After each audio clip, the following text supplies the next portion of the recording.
Olá, sétimo ano, tudo bem? Nós vamos dar sequência aqui nos nossos conteúdos. Nós vimos já os vírus, esses dias atrás, vimos o reino Monera, que é o reino das bactérias e das arqueias. Falamos bastante sobre vírus e bactérias. Agora vamos ver o reino dos protoctistas. Está aqui do lado, ó. Protoctistas, ok? A página é a 56. Se você tem um livro, abra aí na página 56. Se você não tem o livro, eu vou deixar aqui anexo, junto com o vídeo, o PDF escaneado das páginas, tá? Nós vamos até a página 60.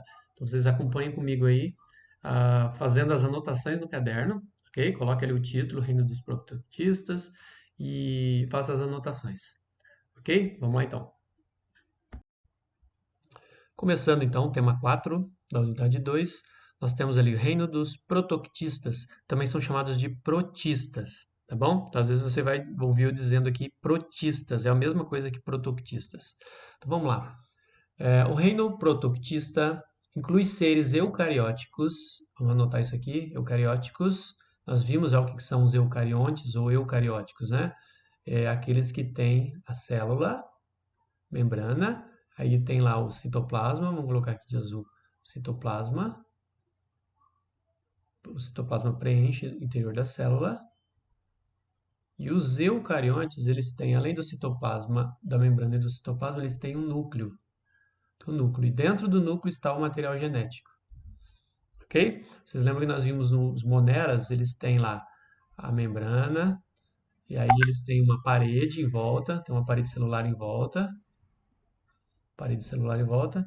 Tem lá o citoplasma também, aqui, ok? Só que o material genético, eles não têm núcleo, o material genético fica solto aqui, fica solto dentro do citoplasma. Esses aqui são as bactérias. Então, esses aqui são procariontes, né? Vou colocar aqui, ó, procariontes, e esses aqui são eucariontes, eucariontes. Não tem núcleo, tem núcleo. Então, nós vamos ver agora os protistas, eles são eucarióticos, eles têm núcleo, tá? Então, seguindo ali, diz assim, são conhecidos popularmente como protozoários e algas, ou algas protistas. Protozoários e algas protistas. Vamos lá. Os protozoários são heterotróficos. O que é isso? Eles não fazem fotossíntese, eles precisam se alimentar de outros seres. E também unicelulares, possuem uma única célula, certo? Esses são os protozoários. Vamos lá, nós vamos dividir em categorias aqui os protistas. Então, os protozoários é uma das categorias dentro dos protistas, eles são heterotróficos e unicelulares. Já as algas são aquáticas, são autotróficas, ou seja, elas fazem fotossíntese, né, fotossintetizantes, e podem ser tanto unicelulares quanto pluricelulares. Então, olha só, as algas e os protistas. As algas são autotróficas, fazem fotossíntese e elas podem ser unicelulares quanto pluricelulares. Ou seja, unicelular é formado por uma única célula, pluricelulares formados por muitas células, ok? Então, estamos dividindo os protistas em duas categorias, protozoários e as algas. Então vamos ver primeiro aqui as algas, olha só. Vamos lá. As algas formam um grupo muito numeroso. Existem algas de vários tamanhos, microscópicas ou macroscópicas, ou seja, muito pequenas ou grandes, que dá para enxergar, dá para ver. O corpo das espécies pluricelulares, o corpo daquelas que têm muitas células, é denominado talo. Então, o corpo das pluricelulares é chamado talo. Pode formar filamentos, fios, lâminas ou estruturas que lembram caules e folhas. Então pode ser um fiozinho, né? Pode ser um talo, ou pode ser parecido com uma planta, igual, bem igual a uma planta. Vou mostrar a imagem aqui embaixo. Aí nós temos ali, no entanto, ao contrário do que acontece nas plantas, os talos não são constituídos de tecidos nem de órgãos. Então, ou seja, a parte que compõe a alga não possui tecido e nem órgão. Tá? Nós temos nas plantas e nos animais, nós temos vários tipos de tecidos. Nas algas, não. As algas são mais simples. Né? Se você corta uma, uma alga pluricelular, você vai ver que não tem estruturas diferenciadas. É uma massa só de célula. Tá? Bom, aqui tem uma imagem, vou deixar aqui para vocês. Aqui, ó. Tá no livro, né?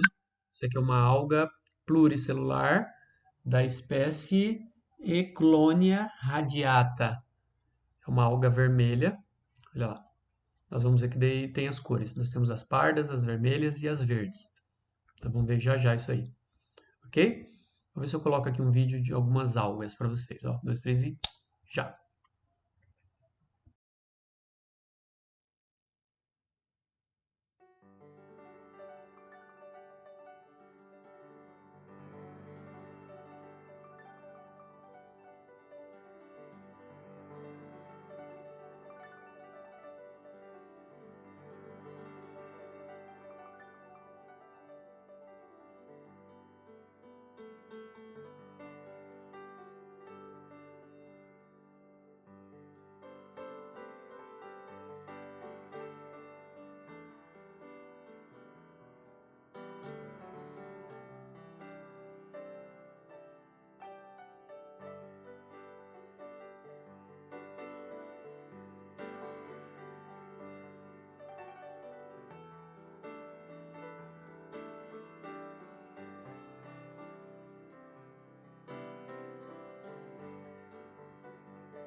Ok, agora na página 57 nós temos a diversidade e a classificação das algas. As algas exibem uma enorme variedade de tonalidades, então nós temos variedade de tons, de cores. Além da clorofila, sempre presente, sempre tem clorofila nas algas, afinal de contas elas fazem fotossíntese. Possuem outros pigmentos, isso vão dar outras cores, né? Geralmente, quando tem só clorofila, a alga ela é verde. As plantas também têm clorofila, elas são verdes. Mas muitas algas têm outros pigmentos que daí deixam elas de outras cores. Como a gente acabou de ver ali, algas de várias cores. Essa variedade de pigmentos é uma das características consideradas do estudo de classificação desses seres. Então, a gente classifica as algas de acordo com as cores também. Entre as algas unicelulares, destacam-se os dinoflagelados. Então, nós temos um exemplo aqui ó, de algas unicelulares. Nós temos os dinoflagelados, nós temos os euglenoides e nós temos as diatomáceas. Aquele vídeo que eu coloquei mostrando a diferença dos seres, que começava com os vírus pequenininhos, depois as bactérias, depois os protozoários, tinha lá tinha euglena lá no vídeo, e tinha também diatomácea.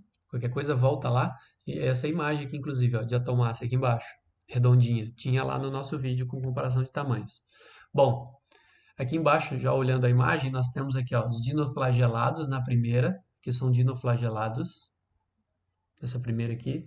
Na segunda, nós temos aqui uma euglena, olha como ela é verdinha, faz fotossíntese. E nós temos aqui as diatomáceas. As três fazem fotossíntese, né? Mas essa aqui tem mais clorofila, ou tem só clorofila, ela fica bem verde. Diatomácea que ela está avermelhadinha, ela tem outros pigmentos, ok? Continuando o texto ali em cima, diz assim: entre as pluricelulares destacam-se as algas pardas, as vermelhas e as verdes. Reparem que isso é divisão por cores. Pardas, que é um marronzinho, as vermelhas e as verdes. Nesse último grupo, as verdes, há diversas espécies unicelulares. Então, existem algas unicelulares verdes também.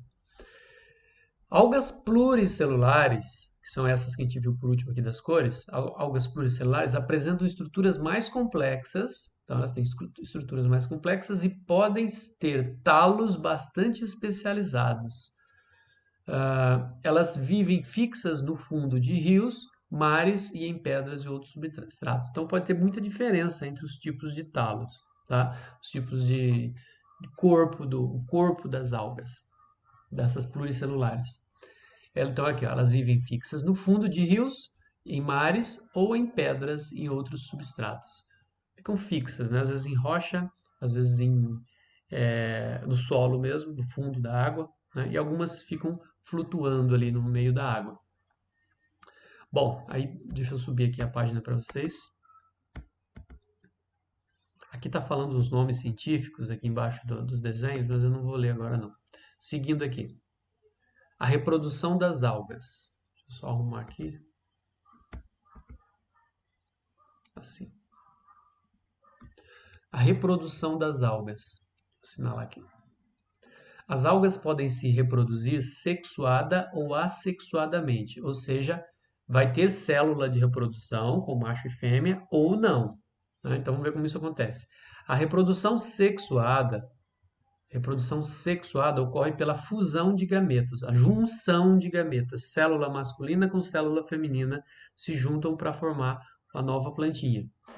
A reprodução assexuada pode acontecer nas algas macroscópicas, nas pluricelulares, pela fragmentação, ou seja, quebra um pedaço da alga, como uma planta, você quebra um galho e coloca no chão, muitas delas viram outra planta. As algas fazem isso também. Então, fragmentação dos talos e nas algas unicelulares, aquelas que são formadas por uma única célula, por divisão binária, aquela divisão que a gente viu que é igual a das bactérias. Você tem uma célula mãe, se divide em duas células filhas. Então, isso acontece nas unicelulares. Vamos ver aqui os protozoários. Agora a gente viu a alga até agora, né? Vamos ver os protozoários. Lembra que eu disse no começo? Os protistas vão ser divididos em dois tipos: protozoários e algas. Nós vimos agora as algas, né? Pluri e unicelulares. Vamos ver agora os protozoários. Os protozoários, eles podem apresentar hábito de vida livre, viver livremente nos rios, na lama, no lodo. Podem ser parasitas, ou seja, eles entram no corpo de algum outro ser e suga aquele corpo, né, e utiliza dos nutrientes daquele corpo, e inclusive pode até causar doenças nesse outro corpo, ou viver associado a outros organismos, num certo mutualismo, né, faz uma sociedade com outro ser e eles vivem juntos. Os de vida livre, os que estão soltos, estão distribuídos por diversos ambientes. Nós temos rios, lagos, mares, solo úmido, substratos lodosos, no lodo, na lama. Além disso, há protozoários que parasitam animais. Existem aqueles que parasitam animais e plantas, causando-lhes diversas doenças e problemas de saúde. Já vou citar um aqui para vocês, que é a ameba. A ameba, ela é um ser de vida livre. Ela vive livre em rios e lagos. Mas ela pode ser ingerida e causar problemas quando ela está no intestino, causar doenças. Tá bom? É um exemplo desse daí. O outro exemplo de um protozoário que causa doença é o que causa doença chamada doença de Chagas. É aquela doença que ataca o coração, né? É um protozoário que o bichinho barbeiro, que é um inseto, ele pica a pessoa, pica às vezes no rosto, e o bichinho que está nele, que é o protozoário, ele vai para o corpo da pessoa e causa doença, vai viver no coração e causa uma doença chamada doença de Chagas. Pode levar muitos anos para a pessoa descobrir que está com essa doença. Mas vamos lá, vamos dar uma olhada aqui. A diversidade e a classificação dos protozoários. Acho que ele vai citar, inclusive, agora esses protozoários que eu disse para vocês. Os protozoários são unicelulares, quer dizer que eles são formados por uma única célula. A complexidade de suas células pode variar muito entre as espécies, então tem diferenças no tipo de célula. Tem células mais simples e outras mais complexas. A presença de estruturas especializadas para a locomoção e os tipos dessas estruturas são características utilizadas para classificar em grupos. Então, o que a gente pega? A gente vai olhar essa célula do protozoário e ver o que ele tem para se locomover e a gente vai classificar. Então, nós vamos ter, olha só, vamos ver os grupos ali na próxima página. Vamos lá. Vamos lá, então como é que fica a classificação dos protozoários? Nós temos aqui risópodes, nós temos flagelados, ciliados e esporozoários. Vamos ver a diferença entre eles. Primeiro, risópodes. Deslocam-se por seus pseudópodes. Pseudópodes é isso aqui, ó. A gente tem a célula e ela é meio assim, ó, toda recortada. Tem o núcleo dela aqui, certo? Então, isso aqui é um pseudópode, ó. Ele estica isso aqui, estica para lá, e aí ele encolhe para cá, aí ele encolhe aqui, estica para cá, e ele vai andando assim, ó, estica para cá, isso aqui encolhe, e ele vai andando para lá. Então, ele vai esticando os pseudópodes para poder se locomover, tá bom? Então, esses são do grupo dos risópodes. Então, ele vai explicar aqui, ó, são expansões do citoplasma, né? Ele estica, são como se fossem braços moles. Uma ameba, nós chamamos de amoeba, né? Aquele brinquedinho, é mole, e ele estica uma parte, recolhe outra e assim ele vai. Esse processo também é empregado na captura de alimento. Então, ele usa isso para se locomover e também para capturar o alimento. Quando ele faz isso, nós chamamos de fagocitose. Fagos vem de comer, citose, célula, uma célula que come. Então, ela vai, engloba o ser que ela vai ingerir e aí coloca para dentro. Tá? Deixa eu só apagar aqui e fazer de novo isso aqui para mostrar para vocês como seria a fagocitose. Você tem lá aqui a ameba. E aí tem uma bacterinha aqui, ó. Então, o que ele vai fazer? Ele vai fechar aqui, ó. Vai fechar esse lado aqui. Vai fechar aqui, ó. E aí, assim, ele ingere a bactéria. Coloca ela para dentro e ingere. Destrói ela e ingere. Vira nutriente para ela. Tá bom? Bom, aí seguindo ali. Aí tem um exemplo aqui, ó. Ameba. Acabei de falar. A ameba é o exemplo de um ser do tipo risópode. Depois vamos ver o segundo, flagelados. Deslocam-se por meio de estruturas em forma de chicote. Então eles têm uma estrutura em forma de chicote. São chamados de flagelos. Então eles são assim, ó. Você tem aqui a célula e ele tem um flagelo, assim, ó. Flagelo. Então você tem a célula aqui com o núcleo e ele tem um flagelo. Às vezes tem um, às vezes tem mais, às vezes tem três, assim, ou dois, tá? Então eles vão se locomovendo por flagelo.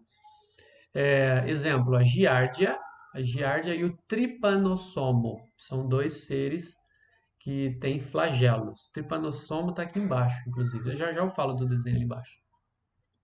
O próximo. Vou apagar aqui para dar espaço para o próximo. Nós temos os ciliados. Locomovem-se por meio de numerosos cílios. Por exemplo, o paramécio. Então nós temos assim, ó, o paramécio ele é assim, ó, ele parece um chinelo assim. Parece um chinelo. E ele tem em volta, assim, ó, pelinhos pequenininhos, como se fossem pelos. Assim. Aí tem o núcleo aqui, certo? Então ele tem como se fossem pelos em volta, pequenos cílios. Então ele é do grupo dos ciliados, ok? É o paramécio que faz isso. Beleza? Vou apagar aqui. O próximo é o grupo dos esporozoários. Os esporozoários não possuem estrutura de locomoção. Tá? A maioria é parasita. Eles não têm nada para ele se locomover. Ele é só uma célula. Então a maioria deles é parasita. Exemplo, o plasmódio. O plasmódio causa uma doença também, a gente vai ver já já. E ele é assim, ó. Ele é redondo e tem um núcleo só, mais nada. Tá? Plasmódio é o que vai causar a malária. Então ele é assim, ó, não tem estrutura. Ele não tem cílio, ele não tem, aliás, flagelo, né? Não tem cílio, não tem cílio. E não tem pseudópodes, que ele estica assim para poder se locomover. Também não tem. Beleza? Então, seguindo aqui embaixo, nós temos alguns desenhos. Deixa eu subir a página aqui.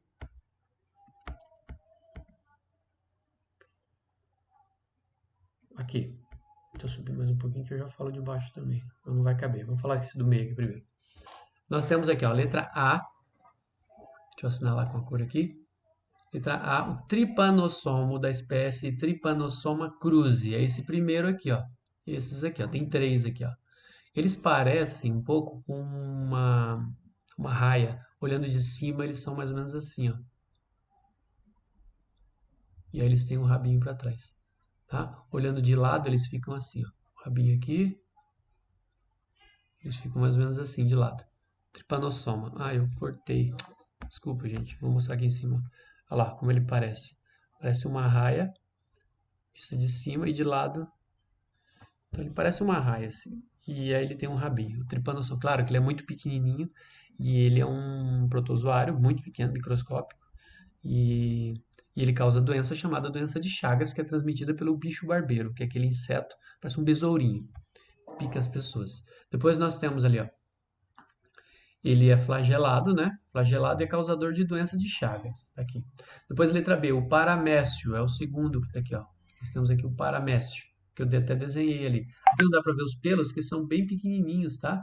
Bem pequenininhos os pelinhos aqui, mas em volta dele tem os pelinhos. Aí diz assim, o nome científico dele é Paramecium sp. Ele é um ciliado, ele tem cílios, tá? E a letra C nós temos a ameba aqui, ó. Aqui nós temos a ameba, inclusive ela está comendo alguma coisa ali, ó. Ela tá fazendo a fagocitose.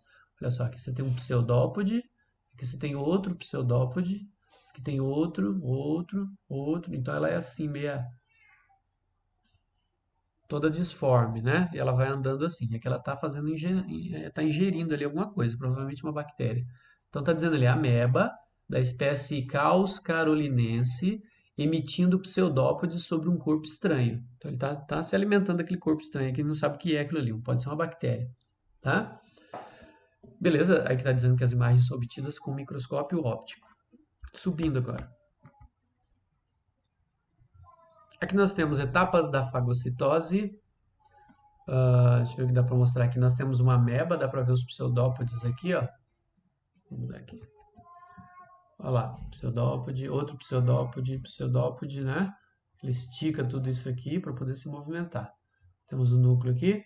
E aí o que acontece? Olha lá. Você tem aqui o azul é o citoplasma, ele estica um pseudópode, estica outro pseudópode, ele cerca o que ele vai se alimentar, que é no caso aqui partículas de alimento, ele cerca, aí ele fecha, olha só. Aqui ele já fechou, ó.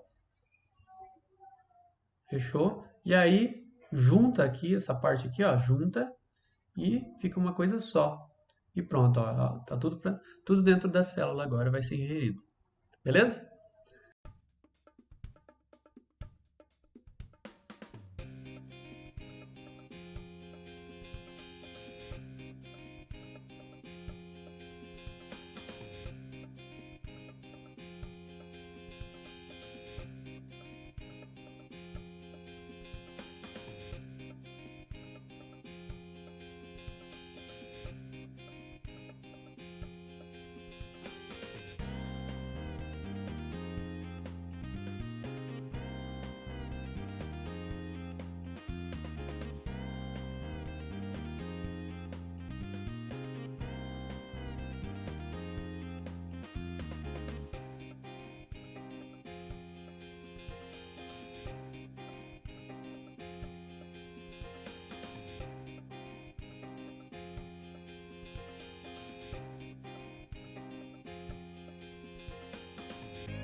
Reprodução dos protozoários.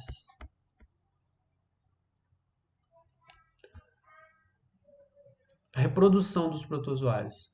nós temos, o processo mais comum é o assexuado, então não tem gameta, não tem célula masculina e feminina, por divisão binária. Então a célula mãe se divide nas células filhas, como acontecia com as bactérias que nós vimos. Isso ocorre em risópodes, em flagelados e em ciliados. Né? Nós vimos lá em cima que os risópodes são aqueles que têm pseudópodes, como a ameba. Os flagelados têm aquele rabinho, como aqui o plasmódio, a gente viu ali. Plasmódio não, o tripanossoma. E os ciliados é como o paramécio, cheio de pelinhos. Esses aí são ocorrem por, a reprodução deles é por divisão binária. Nos ciliados pode haver também outra forma de reprodução, a conjugação. Vamos ver como é essa conjugação. Os dois indivíduos se aproximam de forma que ocorra transferência de material genético. Então, dois indivíduos se encostam e trocam material genético entre eles. Trocam pedaços de DNA entre eles. E aí, quando eles se reproduzirem, eles vão ter uma genética, os filhos deles vão ter uma genética diferente do que tinha a célula mãe. Bom? Beleza. Vamos lá, continuando. Agora na página 59, os protistas na saúde pública e na economia e também no ambiente. Vamos lá. Vou assinalar aqui. Com o desmatamento e a transformação dos ambientes naturais decorrentes dos processos de urbanização e industrialização, o contato entre os seres humanos e o ciclo natural de diversos parasitas passou a ser muito comum. Então, o parasita vivia lá na mata, no ambiente dele, só que o ser humano foi desmatando e tem contato com esse tipo de ser agora, né? Então, o que aconteceu? Essa situação tem sido responsável por uma série de problemas de saúde pública, a exemplo das altas incidências de doenças causadas por protozoários, como malária, doença de Chagas e a leishmaniose. Então, esses aqui são 3 exemplos de doenças causadas por protozoários, né, devido a essa interação do ser humano com esses seres aí. Agora lá, seguindo. As algas marinhas são utilizadas como alimento. Então, elas têm importância econômica e alimentar. Fornecem produtos para o ser humano. Por exemplo, sabia que sorvete e iogurte pode ser tirado, estar neles substâncias retiradas de algas.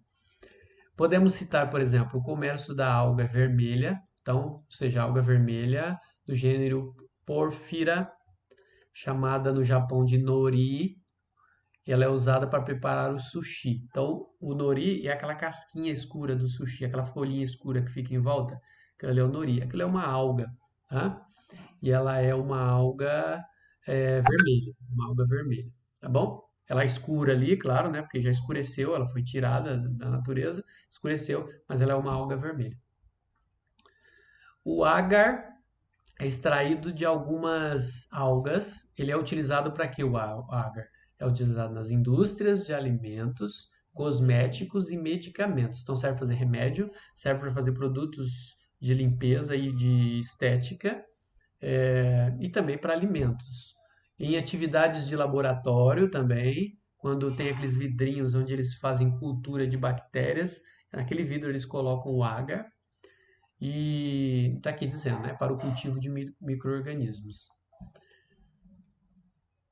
Seguindo, a maioria das algas microscópicas flutua nas águas. A maioria das algas microscópicas flutua nas águas e, com as cianobactérias, compõe o fitoplâncton. Então, algas microscópicas junto com cianobactérias, que são do reino Monera, são bactérias, essas duas juntas formam o que nós chamamos de fitoplâncton. Base da cadeia alimentar dos ecossistemas aquáticos. Então, elas vão servir de alimentos para outros seres também pequenos, que vão servir de alimentos para seres maiores, e assim formam uma cadeia alimentar. Então, o fitoplâncton é a base dessa cadeia. O fitoplâncton é responsável por cerca de 90% de toda a produção do gás oxigênio do planeta. Então, a gente pensa que as florestas produzem oxigênio? Sim, produzem, mas a maior parte vem do oceano, dos fitoplânctons, tá? Das algas microscópicas e das cianobactérias. São os maiores responsáveis pela produção de oxigênio do planeta. Isso não quer dizer que as florestas não sejam importantes, tá? Elas, além de produzir oxigênio, elas têm outras funções, né? Até em questão de clima e de chuvas. Por exemplo, se a gente destruir a Amazônia, a nossa região aqui do Paraná, por exemplo, vai ficar sem chuva, porque a nossa chuva vem de lá. Quase praticamente toda a nossa chuva daqui do Paraná vem das florestas tropicais, da floresta amazônica. Seguindo aqui, ó. Protozoários e diversos outros seres vivos, microscópicos, heterotróficos, constituem o zooplâncton. Vamos lá. Então, os protozoários e outros seres que não fazem fotossíntese formam o zooplâncton. Então, o fitoplâncton são dos seres microscópicos que fazem fotossíntese no mar. E os zooplâncton são aqueles que não fazem fotossíntese. Muitos de seus representantes correspondem aos consumidores primários. Então, geralmente, eles são consumidores primários, ou seja, eles se alimentam do fitoplâncton ou de plantas também. Então, eles são chamados de herbívoros nas cadeias alimentares aquáticas. Nós já vimos isso, né? Que primeiro na cadeia alimentar são os produtores, eles fazem fotossíntese. Nesse caso, são os fitoplânctons no mar.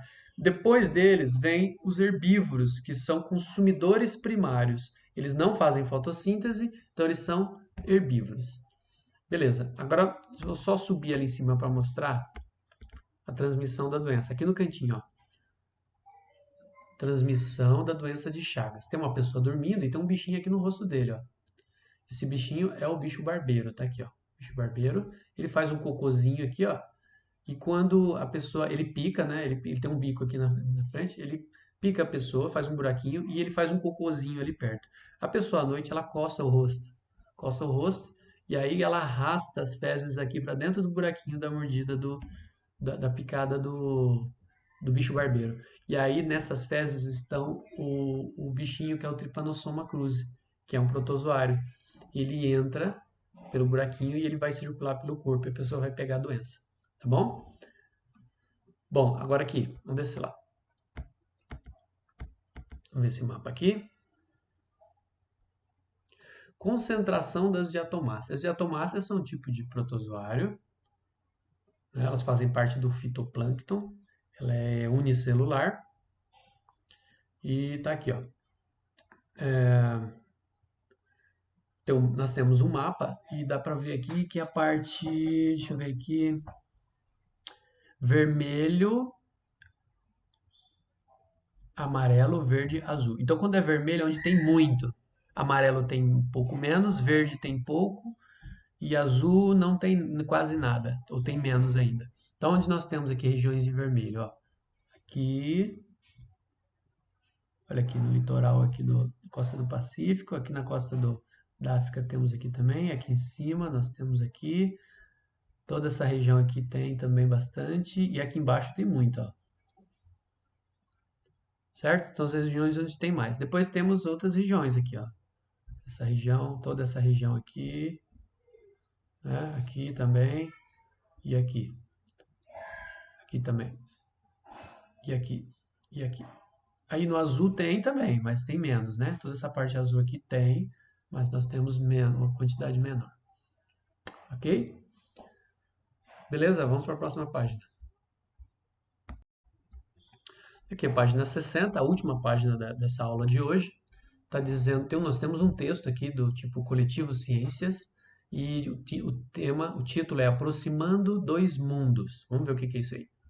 Na empreitada científica, pesquisadores profissionais de outras áreas e pessoas da comunidade podem caminhar juntos para produzir conhecimento. Então, pessoas que sabem coisas diferentes se juntam para obter conhecimento. Um exemplo dessa prática já acontece em grupos de cientistas ingleses que conduzem muitas linhas de pesquisa com auxílio da população. Então, os pesquisadores, junto com pessoas, né, da comunidade, que podem ajudar os cientistas para obter conhecimento. Vamos lá. O pesquisador Richard Kirby, do Instituto de Pesquisas Marinhas de Plymouth, Inglaterra, estuda a distribuição do fitoplâncton nos oceanos e as consequências do aquecimento global sobre esses seres vivos. Ou seja, onde estão os fitoplâncton e como o aquecimento global altera a vida deles. Aí diz assim, para aumentar a quantidade de informações sobre o tema e produzir mapas realistas dessa distribuição, assim como esse mapa que a gente acabou de ver, ele alistou marinheiros e pescadores. Olha só, ele está usando, ele é um cientista, ele pediu para marinheiros e pescadores auxiliarem, denominados cidadãos cientistas, para coletar dados com uma ferramenta simples utilizada para medir a turbidez do mar. Então ele deu um equipamento simples para eles para fazer medida da turbidez do mar. Se o mar está mais escuro ou mais claro. Assim, os dados são coletados e enviados via aplicativo de celular. Então, ele capta os dados lá em alto mar e manda os dados direto para ele. Então, são comparados com medições feitas por imagens de satélite e os mapas são produzidos. Ok? Seguindo, em artigo publicado em 2017, ele apresenta análises feitas com esses dados e ressalta a importância da participação da comunidade. Então, muitas vezes a comunidade é chamada a participar dos conhecimentos científicos. O engajamento aumenta a compreensão do público em geral sobre o mundo natural, aproximando-os da ciência. Então isso é importante porque eles acabam fazendo ciência e participando e entendendo e dando mais importância ao estudo das ciências. E promovendo a conscientização e a preservação ambiental. Então, quando a pessoa conhece o que ela está lidando, né, ela passa a se preocupar mais e aí vem a nossa preservação ambiental importante, tá bom? Ok, agora vamos para o texto aqui de baixo. Aqui embaixo nós temos florescimento do fitoplâncton. Vamos ver. Em condições específicas de excesso de nutrientes na água, ou seja, em alguns momentos que tem muitos nutrientes na água, e a temperatura ajuda também, e a luminosidade também ajuda, pode ocorrer o florescimento dos fitoplânctons, ou seja, eles se multiplicam muito. Os micro-organismos que compõem o fitoplâncton multiplicam-se rapidamente, eles vão se multiplicando, formando manchas na superfície da água. Então eles se multiplicam tanto que eles mudam a cor da água. Dá para ver a imagem ali embaixo. Nesse caso a água ficou vermelha. Tem muito fitoplâncton ali. Diz assim, após esgotar os nutrientes, o fitoplâncton começa a morrer. Então eu vou assinalar isso aqui. Esgotam os nutrientes e o fitoplâncton começa a morrer, podendo tornar a água pobre em gás oxigênio. Isso deixa a água com menos oxigênio. Em decorrência disso, ocorre a morte de peixes e de outros seres vivos aquáticos. Então, morrem os fitoplânctons, essa morte produz uma redução da taxa de oxigênio que eles mesmos produzem, né, na água, diminui o oxigênio e os peixes morrem. Então, você tem uma cadeia aí, uma sequência de problemas. O florescimento do fitoplâncton pode ser de ter causa natural, esse aumento na multiplicação. Causa natural, mas também pode estar relacionada à poluição, olha só. Então, por causa da poluição, nós podemos ter uma população muito grande do fitoplâncton, decorrente da descarga excessiva de nutrientes na água. Esgoto, por exemplo, né? Então, o que acontece? Isso serve de alimento para o fitoplâncton que se multiplica muito. E aí aparecem ali, ó, o pessoal chama de mar vermelho, né? Quando você tem esse fitoplâncton que se multiplica muito. Aí do lado pequenininho está dizendo assim, ó, Japão, 2013, nós estamos vendo o florescimento do fitoplâncton ali. A multiplicação intensa, especialmente de dinoflagelados, que é um tipo de protista, produz o fenômeno chamado maré vermelha, no qual manchas vermelhas se formam na superfície da água. Então, as ondas ali ficam avermelhadas por causa da reprodução muito alta dos dinoflagelados. Beleza, pessoal? Então é isso. Essa aula por hoje a gente já vai terminando. Foram 4 páginas. Vocês façam a leitura novamente, se for preciso. Façam as anotações no caderno, aquelas que forem necessárias, mais importantes. Inclusive essas que eu anotei de amarelo, ó, já são dicas para você fazer a sua anotação. Ok? E em breve a gente vai dar sequência aqui nas páginas e eu vou pedir uma atividade para vocês. Ok? Até mais, pessoal. Valeu, abraço.